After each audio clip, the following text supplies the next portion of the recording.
మెట్కో సంస్మరణ సభకు అధ్యక్షత వహిస్తున్నటువంటి శివరాత్రి సుధాకర్, వేదిక మీద ఉన్నటువంటి మిత్రులు, సభలో ఉన్నటువంటి మిత్రులారా,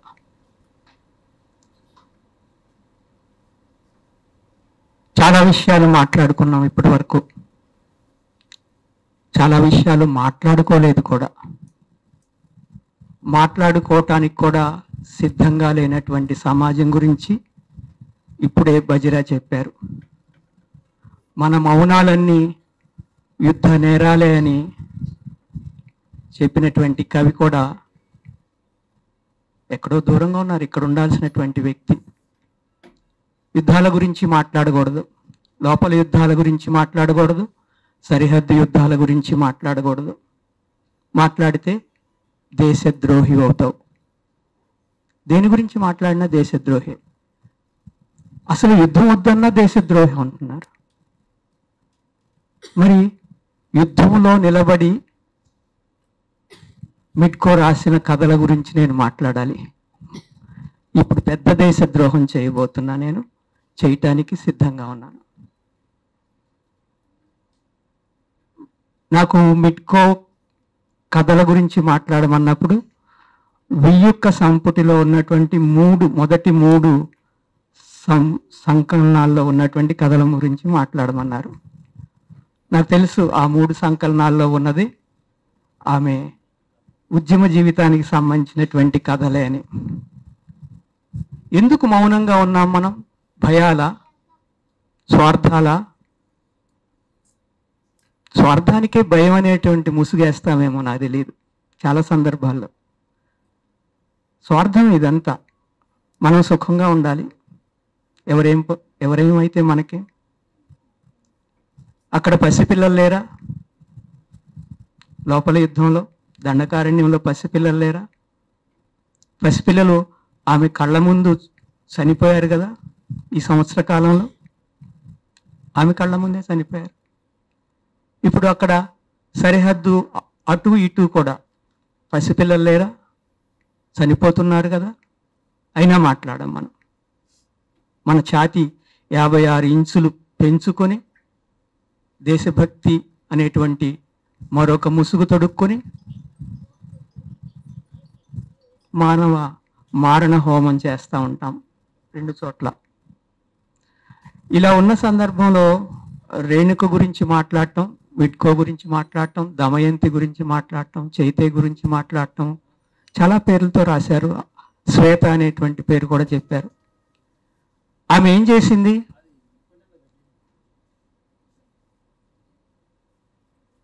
ఆమె వీటన్నిటికీ దూరంగా ఉంది. ఈ దూరంగా ఉండటం కూడా కలిసి వచ్చిందా?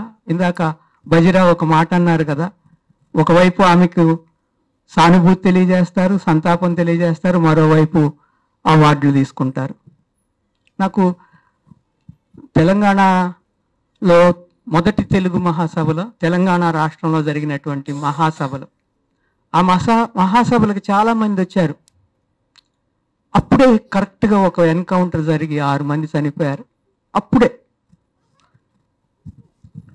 ఆ శాలువాల నిండా రక్తం అంటి ఉంది కదా.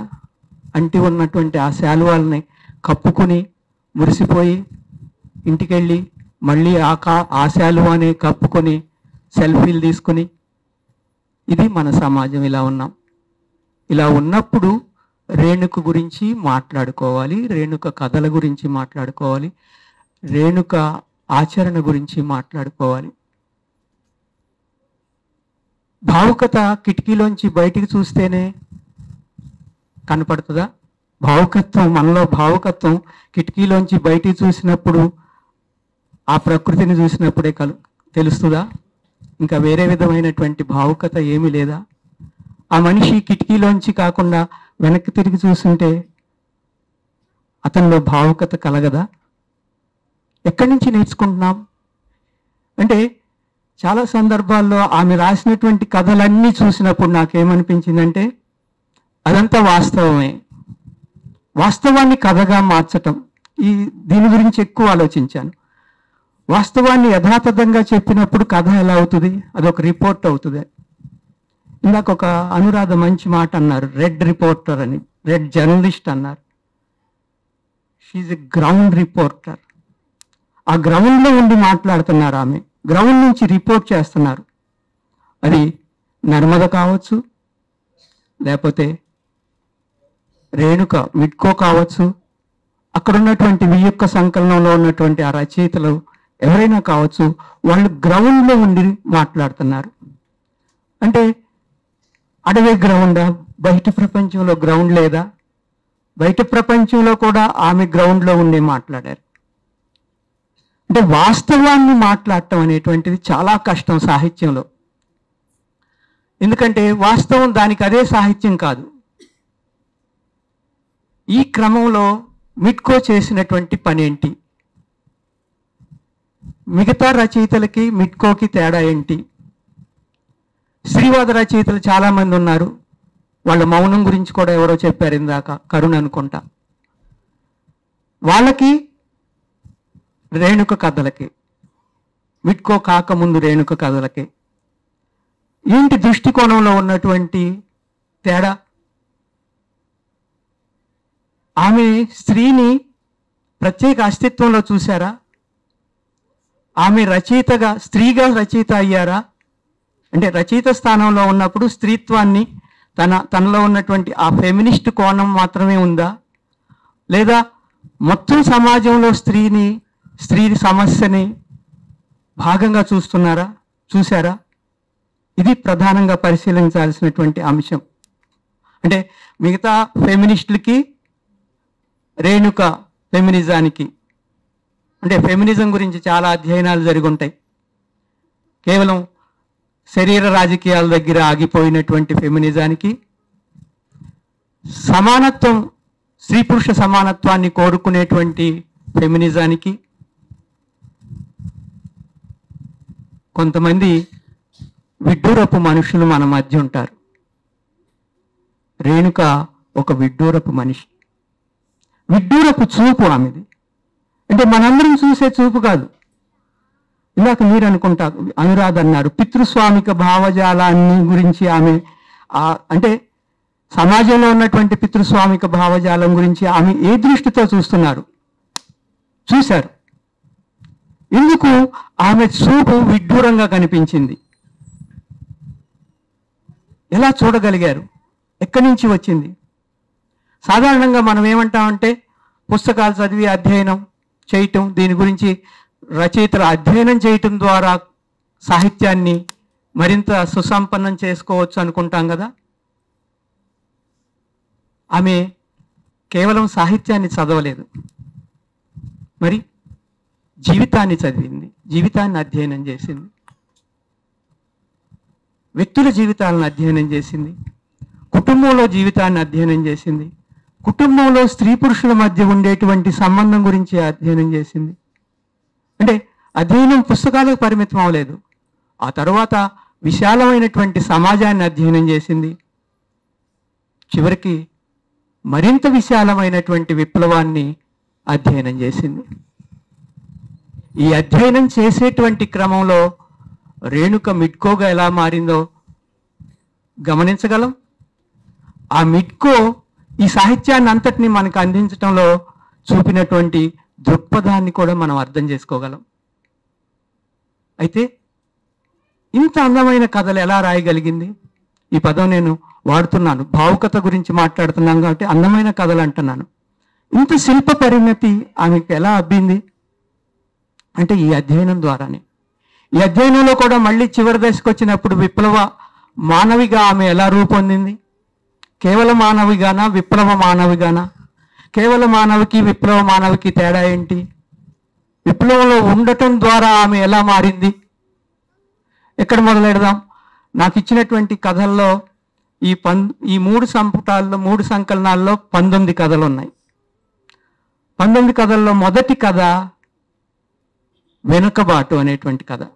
అది 1997లో రాశారు ఆమె. అందులో చాలా చిన్న కథ. ఏంటంటే ఉద్యమంలో ఉన్నటువంటి పితృస్వామిక విలువల గురించి మాట్లాడతారు. చాలా సున్నితమైనటువంటి అంశాలని ఆమె గమనించారు. సూక్ష్మ పరిశీలన అంటాం కదా. వాళ్ళ కోసం అన్నం తెచ్చేటువంటి, అంటే ఉద్యమం లోపల ఉన్నటువంటి వాళ్ళకు అన్నం తెచ్చి పెట్టేటువంటి వాళ్ళు, సహాయం చేసేటువంటి వాళ్ళు ఉంటారు కదా, అతను వస్తాడు కానీ అతని భార్య రాదు ఈ అన్నం తీసుకొచ్చేటువంటి క్రమంలో. ఎందుకు అక్క రాలేదు? నా మాట వినదో, నేను చెప్తే వినదు, ఆమెదంతా డిఫరెంట్ అంటే అందుకని రావట్లేదు. ఆమెతో కూర్చొని ఎప్పుడన్నా మాట్లాడేవా ఈ విషయాలు? ఒకటే ప్రశ్న, ఈ విషయాన్ని ఎప్పుడన్నా మాట్లాడుతున్నావా మనం? కుటుంబంలోనే స్త్రీ పురుషుల మధ్య అన్ని విషయాలు మాట్లాడుకుంటున్నామా? అక్కడే అశోక్ అనేటువంటి ఒక విప్లవకారుడు ఉంటాడు. అతను బయట నుంచి అన్నం తెస్తున్నాడు. అశోక్ ఏమో విప్లవకారుడు. ఆ విప్లవకారుడు కూడా తనని ఒకసారి ఆత్మవిమర్శలోకి వెళ్తాడు. తను తన సహచరి ఒకలానే చూసుకుంటున్నామా?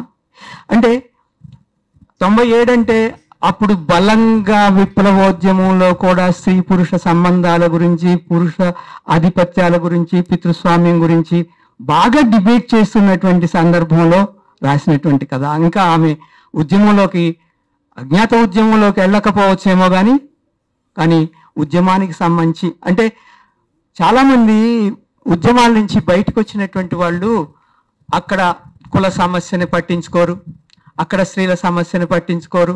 జనరల్గా రెటారిక్గా ఒకటి మాట్లాడుతూ ఉంటారు, ఏంటంటే విప్లవం వచ్చిన తర్వాత అన్ని సమస్య పోతాయి, ఇందులో భాగంగానే జరుగుతుంది కానీ ప్రత్యేక పోరాటాలు అక్కర్లేదు అని పార్టీ దాని గురించి టేకప్ చేయలేదంటారు. కానీ అటువంటి అంశాలన్నీ ఇందులో ఉన్నాయి. అంటే స్త్రీ పురుష సంబంధాల్లో మగవాడు భర్తగా మారటంతో అతని ప్లేస్ మొత్తం మైండ్ సెట్ అంతా మారిపోతుందన్నమాట. మామూలుగా ఉద్యమంలో సహచరులుగా ఉన్నారు, ఉద్యమంలో కలిసి నడుస్తున్నారు, కానీ ఆ ఉద్యమంలో కలిసి నడిచేటువంటి స్త్రీ పురుషులు భార్యాభర్తలు అయితే ఆ మగవాడు భర్త అయిపోతున్నాడు కదా. భర్త అయినప్పుడు అతను ఎలా ప్రవర్తిస్తాడు? కేవలం ఉద్యమ సహచరుడిగా ఎలా ఉంటాడు? ఈ భర్తకి ఈ ఆధిపత్య స్వభావం ఎక్కడి నుంచి లభిస్తుంది? ఇట్లాంటి విషయాలు ఆమె చాలా సున్నితంగా చెప్పింది. అయితే మనం జనరల్గా ఆమె సున్నితత్వం గురించి మాట్లాడతాం, కానీ ఆమె చాలా దృఢంగా చెప్పింది. చెప్పేటువంటి విషయాల్ని, సున్నితమైనటువంటి అంశాలని బలంగా చెప్పింది. ఒక సున్నితమైనటువంటి మాట మాట్లాడటానికి నీకు ఇనప గొంతులు కావాలి, ఉక్కు నాలుకలు కావాలన్నాడు ఎవడో ఒక కవి వెనక్కటికి. ఈమెకి ఆ హృదయం సున్నితమే కానీ గొంతు ఇనుప గొంతు ఆమెది. బలహీనమైనటువంటి వ్యక్తి అని చెప్పేసి అంటున్నారు, కానీ ఎంత బలమైనటువంటి నాలుకుంది ఆమెకి. అయితే ఈ బలమైనటువంటి విషయాన్ని సున్నితంగా చెప్పటం ఎట్లా? ఇదొక పెద్ద టెక్నిక్, ఇదొక పెద్ద శిల్పం. అంటే ఆమె సున్నితమైనటువంటి మనసు కల ఆమె, కానీ బలమైనటువంటి విషయాలు చెబుతుంది, కానీ సున్నితంగా చెప్తుంది. ఒక్క ఎగ్జాంపుల్ ఇస్తాను, maybe it is quite little long, bear with me. ఆ ఎగ్జాంపుల్ చెప్తే ఆమె రచనా స్వభావం, ఆమె రచనలో ఉన్నటువంటి శిల్పం తెలుస్తుంది. ఇదేంటంటే, ఈ కథ పేరు ఈ శోకం ఎందరిది కదా. ఈ శోకం ఎందరిదిలో ఆమె ఒక తల్లి ఉంటుంది. ఆ తల్లి ఆమె బిడ్డ ఉద్యమంలో కొడుకే కదా, కొడుకు ఉద్యమంలో చనిపోయాడు అని ఒక వార్త వస్తుంది. చూసుకోవటానికి వెళ్ళాలి. ఆ చూసుకోవటంలో చాలా కష్టాలు ఉంటాయి. మళ్ళీ ఎక్కడో దూరంగా చచ్చిపోతారు. వాళ్ళ దగ్గరికి వెళ్ళటానికే దారులు ఉండవు నిజానికి మనకి. అసలు ఇప్పుడైతే ప్రశ్నే లేదు. వాళ్ళు ఏం చెప్తే, నీ కూతురు చనిపోయిందంటే చనిపోయింది అనుకోవాలి, నీ కొడుకు చనిపోయాడంటే చనిపోయాడు అనుకోవాలి. No reporting, police reporting, ground reporting ఉండదు. వాడు ఫలానా వాళ్ళు చచ్చిపోయారంటే ఫలానా వాళ్ళు చచ్చిపోయారు, చనిపోలేదంటే చనిపోలేదు. ఓకే, చంపేసి 10 రోజుల తర్వాత ఎప్పుడో చనిపోయారన్న మాయం చేసిన ఎన్ని సరే.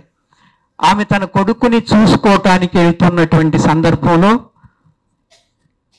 ఆమె లోపల ఆలోచనలు ఎప్పుడు చూసుకుంది? ఇప్పుడు కొడుకుని చూసుకోబోతుంది, కొడుకు డెడ్ బాడీని చూసుకోబోతుంది.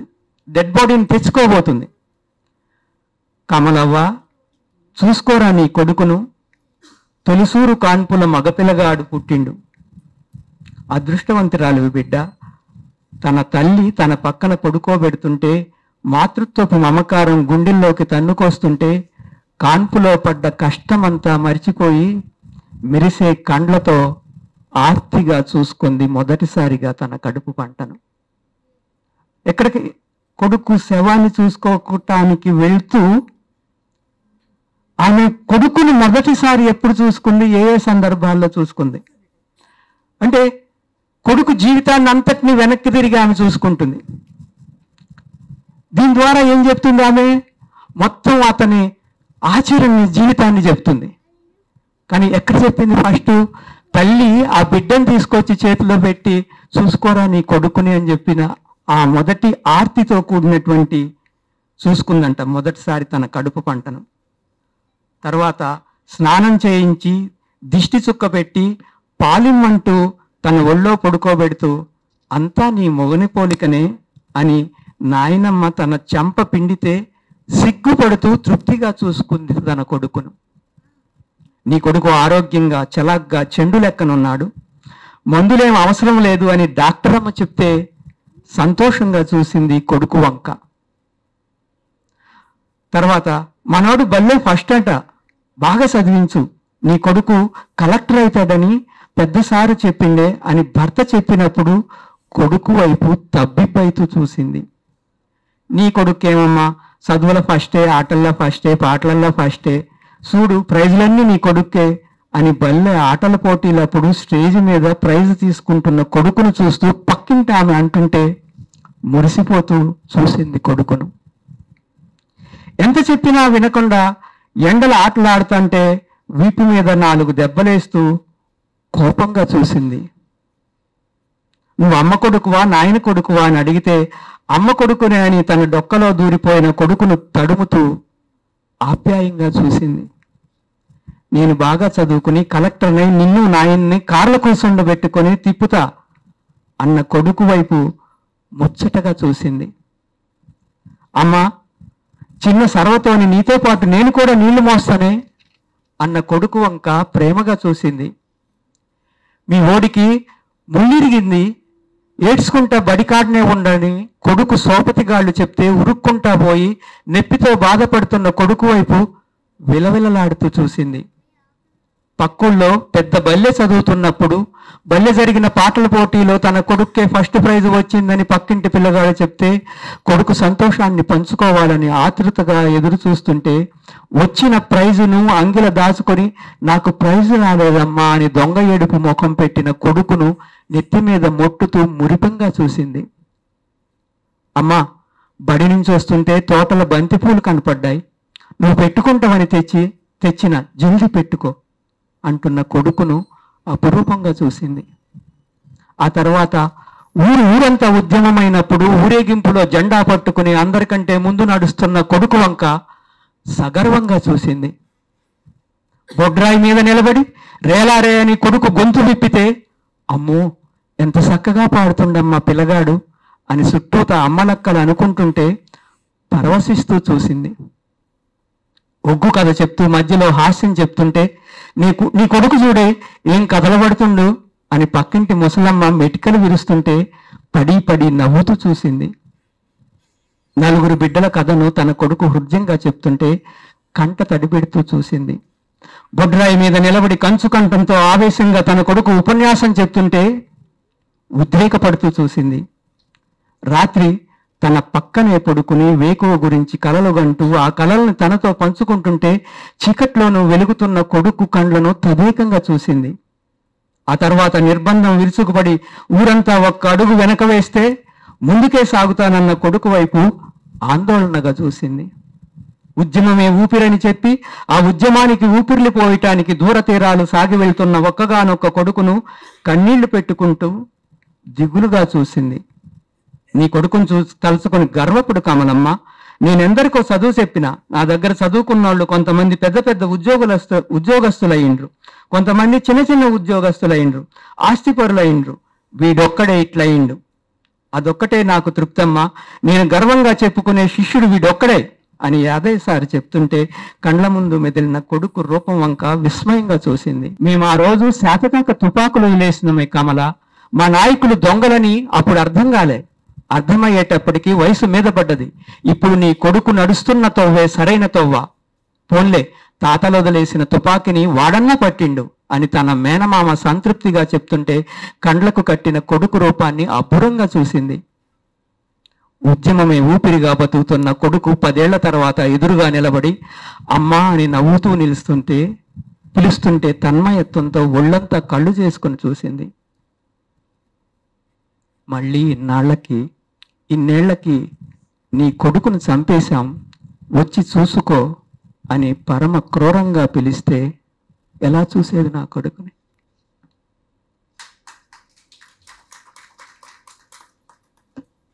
ఇది రేణుక. అంటే బలమైనటువంటి విషయాన్ని సున్నితంగా చెప్పటం ఎలా చెప్పగలుగుతుంది? ఎలా సాధ్యమైంది ఆమెకి? బలంగా చెప్పాలంటే సున్నితంగా ఉండాలి కదా. వీళ్ళకి ప్రేమలు ఉండవు. విప్లవాల్లో పనిచేసేటువంటి వాళ్ళకి హింస తప్పితే వాళ్ళకి ఏం తెలియదు అనేటువంటి వాళ్ళకి ఈ కథలు చదివించాలి, ఇటువంటి కథలు చదివించాలి. శిల్పం ఉండదు, విప్లవ కథల్లో శిల్పం ఉండదు అన్న వాళ్ళకి ఎన్ని రకాలైనటువంటి శిల్పాలు చూసింది. ఒక కథ గురించి ఎవరో ఇంతకుముందు చెప్పారు, శిక్ష కథ. అదర్ సైడ్ ఆఫ్ ద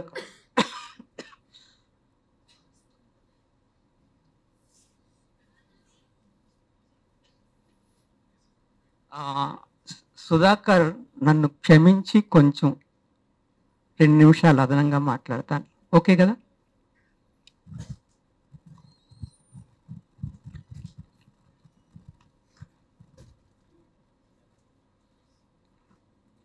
విప్లవ కథల్లో శిల్పం ఉండదట, ఎందుకంటే వాళ్ళు కేవలం వాస్తవాలు రాస్తారు. వాస్తవం రాయటం అంటే ఏంటి? నిజం చెప్పటం, సత్యం చెప్పటం. వాస్తవం అంటే సత్యం కదా. సత్యావిష్కరణ ఏం చేస్తుంది? సత్యానికి శిల్పం తొడిగితే ఏమవుతుంది? ముసుగేస్తావా? అబద్ధం ముసుగేయాలా? ఏ శైలిని ఆశ్రయించాలి? ఇందులో అలంకారికత లేదా? ఉంది. ఆమె ఎన్ని రకాలైనటువంటి చూపుల్ని ప్రస్తావించింది పొడుగుత. నేను చాలాసార్లు నా కొడుకుని, నా కూతుర్ని అలా చూసుకున్నానేమో, ఐడెంటిఫై అవుతున్నా.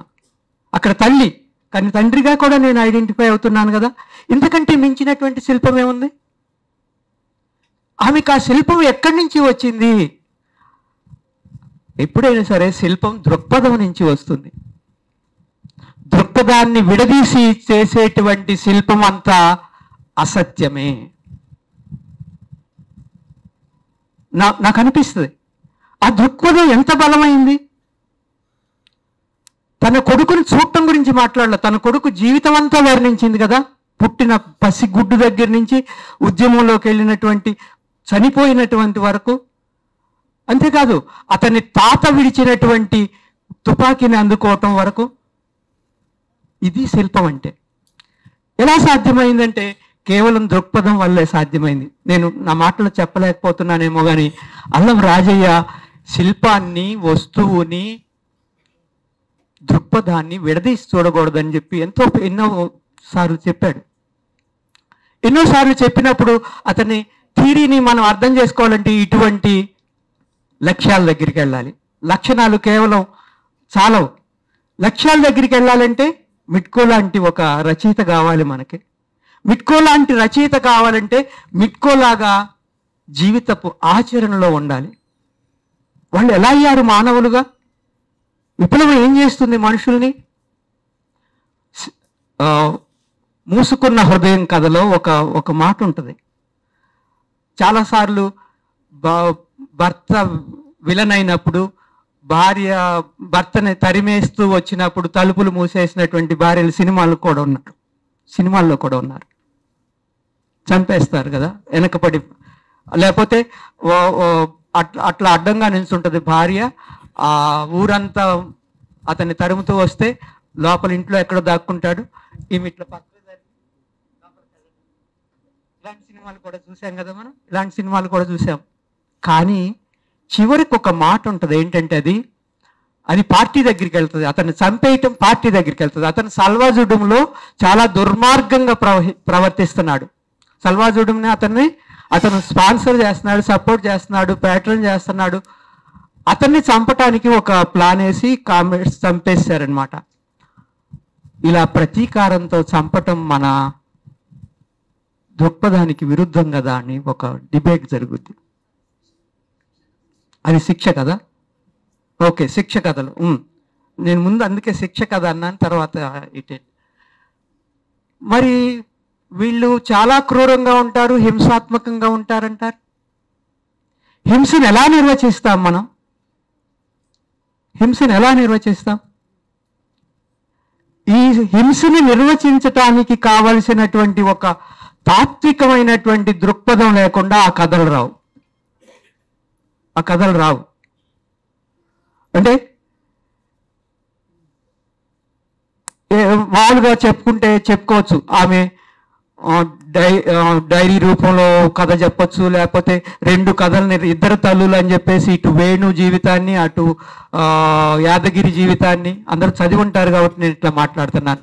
అడివమ్మని రమని కంపేర్ చేస్తూ రమ అర్బన్ నేపథ్యం ఏంటి, లేకపోతే మిడిల్ క్లాస్ నేపథ్యం ఏంటి, అడివమ్మ అన్ప్రివిలేజ్డ్ సెక్షన్కి సంబంధించినటువంటి నేపథ్యం ఏంటి, ఆమె కులం ఏంటి, ఈమె కులం ఏంటి, ఇట్లాంటి విషయాలన్నీ కంపారిటివ్ స్టడీ చేయొచ్చు, లేకపోతే ఎన్ని రకాలుగా అయినా చేయొచ్చు. కానీ ఈ దృక్పథాన్ని నుంచి విడదీసి ఈ కథల్ని చూడటం కష్టము. అంటే అధ్యయనం, అకాడమిక్ అధ్యయనాలు చాలా జరుగుతూ ఉంటాయి. ఇప్పుడు రేణుక మీద జరగాల్సింది అకాడమిక్ అధ్యయనం కాదు, ప్రజా దృక్పథంతో ఆమె కథల్ని అధ్యయనం చేయాలి. భావుకత దగ్గర నుంచి గురువుల వరకు. మళ్ళీ నేను గురువుల దగ్గరికి వస్తాను. గురువుల కథ శ్వేత పేరుతోటి, ఎంజి శ్వేత అన్నారు కదా మీరు, అజిత పేరుతో రాసింది. గురువుల కథ 2021లో రాసింది ఆమె. ఫస్ట్ ఇందులో ఉన్నటువంటి కథల్లో 97 వెనుకబాట, 21లో యాక్చువల్లీ ఆమె 2013 తర్వాత 2000 తర్వాత కథలు రాయలేదని చెప్పి నేను చాలా అనుకున్నాను. కానీ ఈ కథ దొరికింది. ఈ కథలో ఇది గురువులు, ఎవరు గురువులు చాలా సందర్భాల్లో మాట్లాడుకుంటాం. ప్రజలే గురువులు, ప్రజల నుంచి నేర్చుకోవాలంటాం కదా. ఏముండదు అందులో స్టోరీ ఏముండదు. పోలీసులు వస్తున్నటువంటి ఇన్ఫర్మేషన్ గురించి తెలుస్తుంది, దళానికి తెలుస్తుంది. దళానికి ప్రజలే తెలియజేస్తారు, వాళ్ళని యాంబుష్ చేయమంటారు. అది వాళ్ళ ఉద్దేశం, వాళ్ళని వదలొద్దని. కానీ దళం ఏం చేస్తుంది, లేట్ చేస్తుంది. లేట్ ఎందుకు చేసిందంటే వాళ్ళ దగ్గర చాలా ఆయుధాలు ఉన్నాయి, వాటిని జాగ్రత్త పరిచి ఆ తర్వాత వాళ్ళ దగ్గరికి వెళ్దాం అనుకుంటారు. వాళ్ళు వెళ్ళేసరికి పోలీసులు వెళ్ళిపోతారు. దళం ఊర్లోకి వచ్చినప్పుడు వాళ్ళు అన్నం పెట్టడం మానేస్తారు. ఎవరు జాబ్ ఎవరు, మంచినీళ్ళు ఎవరు, అన్నం ఎవరు, ఏం చేయరు అనమాట. ఎందుకు చేయట్లేదు, మేము వాళ్ళు అలిగారు దళం మీద. వీళ్ళకి అర్థం కాదు ఎందుకు అలిగారు అని చెప్పేసి. మేము మాట్లాడమంటాం, మేము మీకోసమే పోరాడుతున్నారంటే ఏం పోరాడుతున్నారులే, అసలు చాలా లూక్ వామ్గా ఉంటారు, పట్టించుకోరనమాట. తర్వాత అర్థం చేసుకుంటారు, వాళ్ళు ఆ దళచర్య చెయ్యనందుకు వాళ్ళు కోపిస్తున్నారు, అలిగారు. అవును, మరి మేము వాళ్ళు చెప్తారు పాపం, మేము ఈ కారణంగా అటెండ్ కాలేకపోయాము ఆ దళచర్యని అని చెప్పేసి. ఎందుకంటే ఆయుధాలన్నీ ఏం చేయాలి అని మాకు తెలియలేదు, అందుకే. మరి మేము లేమా అని అడిగారు. మేము ఆయుధాలు చూసుకునే వాళ్ళం కదా, మీరు ఆ పని చేస్తే. అప్పుడు తెలిసింది, అంటే ప్రజలని ఎంత, అంటే ఉద్యమంలో ఉన్నవాళ్ళు, ఉద్యమం ఎన్నో సంవత్సరాలుగా చేస్తున్న వాళ్ళు కూడా ప్రజల్ని పూర్తిగా అర్థం చేసుకోలేకపోవటం, ప్రజలు గురువులయ్యి దళానికి చెప్పటం. నేర్చుకోవటం గురించి మాట్లాడాను కదా మనం ఇందాక. ఈ దృక్పథం ఎక్కడి నుంచి వస్తుందంటే నేర్చుకోవటం నుంచి అన్నాం కదా.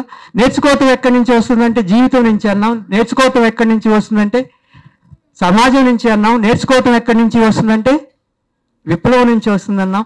విప్లవం నుంచి అంటే ప్రజల నుంచి వస్తుంది. ఈ నేర్చుకోవటానికి సిద్ధంగా ఉండటమే ఆమె రచనా శిల్పం. ఆమె రచన అందంగా ఉండటానికి కారణం. అన్ని కథలు తీసుకోండి, సల్వాజుడం గురించి చెప్పినటువంటి కథలు కావచ్చు. అంతకుముందు ఒక చోట ఒక ఆ రాజకీయాలే నాకు కావాలి అంటది ఒక ఆమె. ఆ రాజకీయాలే నాకు కావాలంటే అందులో కొడుకు స్తూపం నిర్మించుకోవటానికి కష్టపడుతూ ఉంటుంది ఆమె. స్తూపం నిర్మించుకుంటుంది, నిలబడుతుంది కూడా ఆ తల్లి. అసలు ఒకే పాయింట్ని రేణుక కథల్లో ఉన్నటువంటి తల్లి గురించి అధ్యయనం చేయొచ్చు.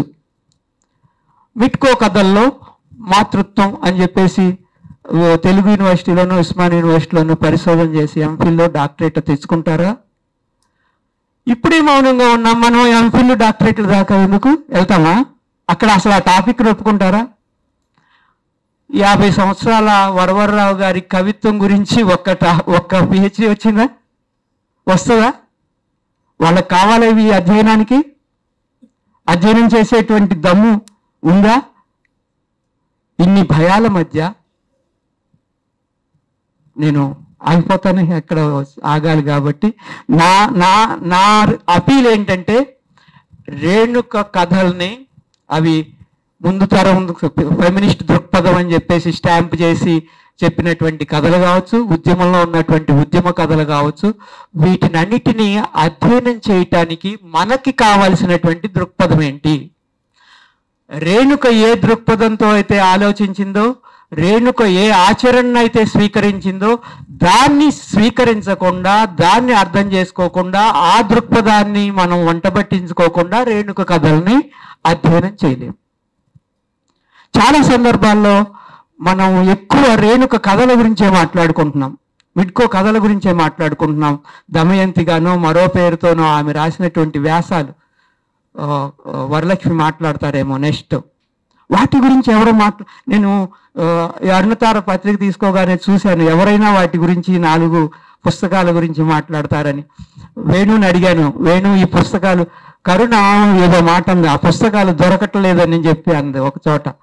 ఆ పుస్తకాలు ఎక్కడ దొరుకుతాయని చెప్పేసి వేణుని అడిగితే వేణు నాకు అవన్నీ పంపించితే నేను ఇప్పుడు ఆ 4 పుస్తకాలని ఈ కథల్ని పక్కన పెట్టుకుని అధ్యయనం చేశాను. ఆ 4 పుస్తకాలు ఏంటి? ఆమె థియరియాటిస్ట్, ఒక థియరీ అందజేసింది. ఎక్కడి నుంచి అందజేసింది ఆ థియరీ? గ్రౌండ్ నుంచి. ఏఓబిలో ఉన్నటువంటి నారాయణపట్న జీవితాన్ని అధ్యయనం చేసింది. అక్కడ ఒక మాట అంటది ఆమె, గుర్తుందా వరలక్ష్మి గారు?